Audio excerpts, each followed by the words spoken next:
In this 3-minute game review, we're looking at USC Counterforce. So hit the like and subscribe buttons and let's get into it. USC Counterforce is an early access turn-based tactical game where you must lead your squad of Marines against overwhelming alien forces in space. USC Counterforce has solid top-down 3D graphics and well-crafted maps of different terrain types set in its gritty and dark intergalactic world.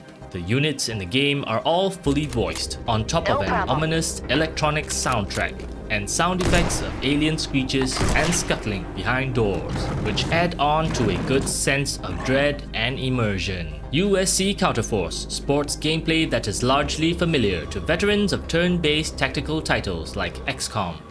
You deploy your squad of 4 to 6 Marines by picking skills to specialize in, and by buying weapons, ammo, equipment, armor and gear like computer hackers and medkits, using a limited number of points that are set by mission and map type. Winning certain missions and achieving secondary objectives lets you unlock more weapons and equipment blueprints to use for future missions. You command your squad to basically fight through hordes of aliens using choke points, as well as various weapons ranging from sniper rifles to grenade launchers and explosives. The environment is mostly destructible and interactable. You can push and pull items like crates, barrels, and furniture to barricade corridors, lock or weld doorways shut.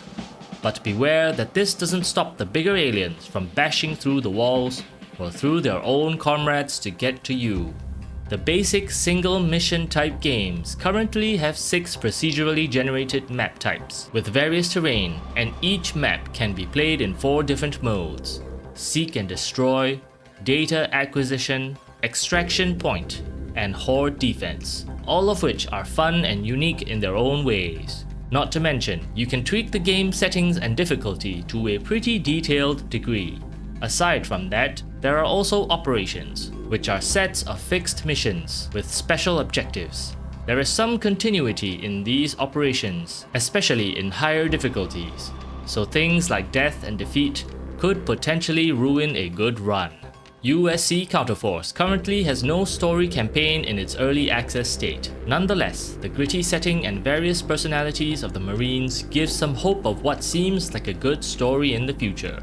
As an early access title, with its various maps, game modes, squad permutations, and tactical strategies, is already worth many hours of good fun, on top of the huge variety of item blueprints to unlock and the depth of its operations game modes. USC Counterforce certainly has some great value in its currently reasonable price. USC Counterforce may not be the next genre-defining title when it comes to turn-based tactics squad games, but it certainly meets the mark when it comes to how well executed and in-depth the gameplay felt. And despite being in early access, I did not experience any game-breaking bugs, nor did I feel that there was a lack in content from its huge variety of missions and maps. The only slight flaws I found were probably that some enemy rounds in higher difficulties took a while to end, as there were many units on the map. But if anything, these are probably easily fixed and changed by the game devs in the near future. I would recommend fans of turn-based tactical strategy games to give USC Counterforce a try, even in its current early access state. If you're craving for more turn-based tactical games, check out our other videos. Otherwise, like and subscribe for more 3-minute game reviews.